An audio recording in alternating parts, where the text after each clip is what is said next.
We're doing something a little different today. I'm actually here with David Flores, and me and David go on a ton of shoots together. We've been working for the past 2.5 years. 2.5 years together. And so I want to talk about communication. Now, I made a video, one of my vlogs in my home office. We're actually on a shoot now, so that's why we're in a hotel room sitting on a bed. We're actually sharing this room. There are 2 beds, so that's good. But David kindly decided that he would do this, and I want to ask him a few questions about communication. I haven't talked to him at all, so he has no idea what he's signing up for. But essentially, I made a video talking about communication, the importance of communication, why it is so vital to your projects, and having a really clear chains of communication and methods for sharing information back and forth between people so that stuff doesn't get lost. Now, one person in particular left a comment saying that this doesn't ever happen if you're on a crew with people who you've worked with before. You've almost got like a mental synergy between everybody where you can just look and someone will know exactly what they're supposed to do. Well, seeing as me and David have been working on so many projects over the past 2.5 years together, I thought I would talk to him and get his input on what he thinks about our communication when we're on set, getting cameras ready, when we're shooting stuff, even in like editing and post-production, because we really work on everything together. So I wanted to ask your just first impression of what you think about communication in general and how you think it works maybe with us or with other crews. I would actually say that that comment is pretty true, personally, but I mean, that goes to just setting up this setup right now. So you had your mic set up on this guy, and this is just a small little tripod mic, but without you saying anything to me of how are we gonna rig this, I just immediately got out my set of like little rigging tools and I just built this on a tripod. So, I mean, that goes to show you, I mean, it just happens without us actually needing to communicate. Yeah, so. that happens pretty frequently. Like when we're on a shoot, there's a lot of times where I'll like turn around and you'll have already done the thing that I was going to ask, like, hey, can we get this set up? And it's like ready to go and it's right there. I don't know if it's the same way, like I get stuff ready and you're like, oh, thanks. That was really helpful. But I think that that's a very easy trap to fall in though. And I think my main point of my initial video was to say that even if you are in a group on a crew, doesn't matter how big or how small, and you feel really comfortable with that communication, that there are still times where stuff can slip through the cracks. Mm-hmm. And I think it's easy sometimes where I just like look at you, you know, and we have that mental synergy and we know exactly what each other is thinking. Mm-hmm. But I think there have been times where we've assumed that maybe the other one had done something that we thought they were already going to do. And then it was like, oh wait, what you wanted that light, not this light, or you know, that kind of stuff. And that's a lot of like wasted time. Yeah, but it's also something where you need to be on the same page. So even before the shoot, you probably go through, you know, the things you need, what you want something to look like. So if you work with someone that has kind of the same mindset, that should just be kind of a given of what you're going to need and what should be somewhere. But I mean, also just that readiness and like preparedness just to know what could go wrong, and then just being ready to kind of tackle that when it comes. So if I'm maybe like looking over your shoulder and I can see your batteries are running low, I'm just gonna go and get new batteries or whatever it is, and without you having to say anything, it's already gonna be ready to go. Yeah, and it's definitely helpful when you can have a crew that you are really comfortable working with one another, and you have people kind of watching each other's backs, getting things prepped ahead of time, mm-hmm. anticipating the problems that are gonna come up. You know, I always say, you know, assume that the worst thing could happen, and then how would you correct for that? What's your backup plan? What's your plan B, and how are you going to fix that? But do you think, like, are there any things, let's say you're not on a crew that's mm-hmm. comfortable where you're reading each other's minds. Is there something that you like to do in terms of communication, how you tell someone to do something? Any tips or anything like that? Not any tips, just be vocal with exactly what you need. Because if you're not exactly precise in actually what you need, then it will go wrong. You will get like the wrong equipment, the wrong something. It will go wrong if you're not very precise in what you what you ask of people. Yeah, you mean you use the battery example, but I could imagine you're shooting and you look, your battery's getting low. You're like, oh, I need a new battery. And that's all you say to the person. You say, I need a new battery.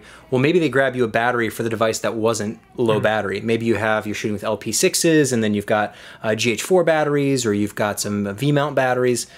And if you don't tell someone exactly which thing is dying or which battery you need, they might go grab you the wrong thing. Now, hopefully they don't. They understand what you're talking about, but that's just one of those easy little things you usually like, oh, my batteries are really low. Well, which batteries? What do you actually need? I'd also say that it's really helpful, like if you need something very specific, like you were saying, to ask for that specific thing. But there are other times where it doesn't really matter how specific something is. You just need it done quickly. So I know there's definitely been times where I've said like, oh, we just need to block out that light, or we just need to diffuse this light. I don't really care how it's done. Yeah, like I'm not gonna say like take an A clamp, do this with the stand. I'm not gonna walk through the steps specifically like that, but I'm gonna say something to that nature of, we need a camera setup over here, and that hopefully the person's comfortable running power, getting sticks ready, getting the camera mounted, however that is. So I think there's different times of the way you need to communicate. Sometimes it's really specific, and other times it's just the need. And this actually kind of came up a few weeks ago when we were going to be on a shoot, and you weren't going to be there, but it was going to be me and one other crew member. And you had asked, do you need like a freelancer? And kind of thought about it, and we talked to other crew member, and we both kind of decided, even though it might be a little bit slower for us to do it just 2 people as opposed to 3, because we have the communication down, I think it would be, and we chose to go just with the crew of 2 as opposed to adding a 3rd person, because it would have been faster just the 2 people as opposed to getting someone who's not used to our system, our gear set, and they would have been kind of lost. Yeah, it definitely depends on the individual, because there have been times where I've worked with people and they'll like blow me away with just like how familiar they are with their equipment, our equipment. It's like, it's really good. The more hands-on opportunity you can have with different cameras, different systems, it's really helpful for working with different crews. But then there are definitely other times where you have to do a lot of hand holding, and people aren't, if they're not familiar with the GH4, they're not familiar with the Ursa Mini, or like the 5D if they're taking photos. There's just so many different things you really have to understand, like the menus and the technical aspects. A lot of people are, excellent creatives, and they know like what looks good and hopefully what sounds good, but then how to actually technically achieve that on a device that they're not comfortable with, I think can be a challenge. And when you have those moments where you're like, do we get a freelance? Do we get another person that we may have to hold their hand? Do we risk that, or do we just know that it's only going to be us and then we make do with what we have? And I think that's a really important decision for smaller crews, because when you have a big crew and you have like different leads in different departments, it's kind of easier to manage and delegate stuff. But when it's small, tight-knit groups, adding just one extra person who's like a novice or a rookie, it could be a challenge for sure. And that can also be something that makes your crew just look inexperienced. If you have someone that's, maybe they are a freelancer, but they come in and they're asking you questions about the gear that you're working with, that could make your whole team look bad. So that's another issue. And I don't know how you feel about that as far as bringing someone else in that's not familiar with what you do necessarily. And if they're asking questions on set, that's something that you don't want to be like in front of a client, let's say. I definitely don't want people like, I want to hear all the problems. Okay. I want to know what's going wrong. But I don't want it to be like broadcasted to everybody. Like only I want to know. So if someone sees something or they're having an issue, it's like, pull me to the side, pull someone else to the side, make it like not look like a problem, and make it look like everyone's working together in like kind of one, that team mentality is, I think, really valuable for clients, especially to feel like that their project is in the hands of professionals and that they're all working together with the same vision. If you have a bunch of different people from all over the place, who maybe some have worked together in the past, others haven't, and there's a lot of that like training on the spot, those like, here's how you set it up, and here's how like, those moments get really, I think they stand out as unprofessional or just like not ideal or not optimal. So I think you really got to be careful with how you run your sets and make sure that everyone is on the same page in terms of what the goal is beforehand. Like we were talking about, getting that plan in place like the day before, running through it multiple times of who's going to do what. Because even if you do that, there's going to be times where you show up and like you don't have a thing that you thought you were going to have. Someone forgot a piece of gear, the location, you have to adjust, move spots, and then all of a sudden you're changing your plan on the fly. it's a lot easier to do that and make those adjustments when you have a solid plan in place than when you just kind of go in and you're winging it, and especially if you're working with people who you haven't worked with before. Exactly. So that's all I wanted to do, just get your input on it. Do you think in general, okay, so this person who left the comment basically said like, oh, if you work with people who are, if you're working with the same group of people all the time, it'll be perfect. Do you think that's true? It depends. There's variables that come into play all the time. I mean, when we rent gear and maybe someone's more familiar with something that maybe nobody else is. So it depends. But for the most part, yes, I would agree with that statement.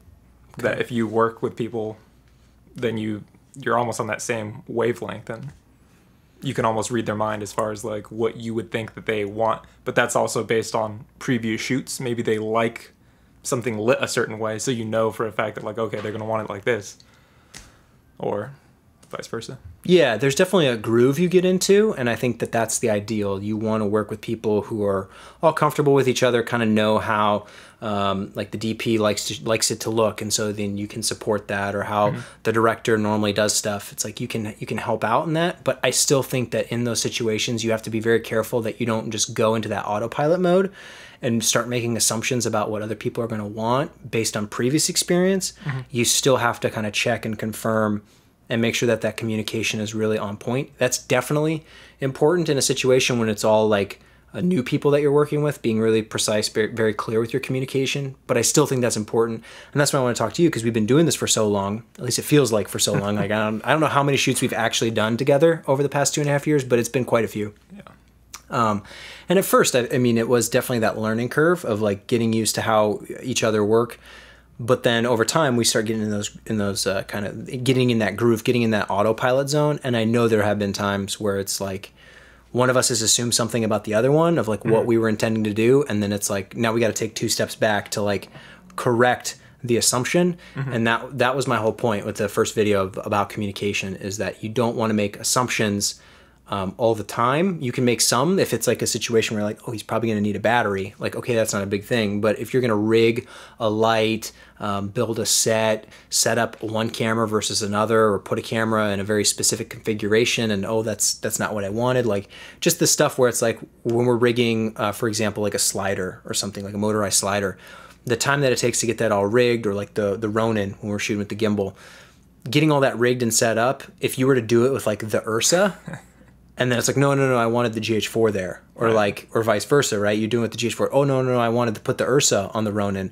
It's like, those are things that would severely make you have to you wasted time essentially, because you just kind of assumed. And that's the pitfall that I wanted to make sure everyone was aware of. Even when you're comfortable with the group that you're working with, still make sure that you have those open channels of communication. Otherwise you will inevitably, they're few and far between. I think it doesn't happen all the time, but when they do happen, it's something that could have easily been avoided.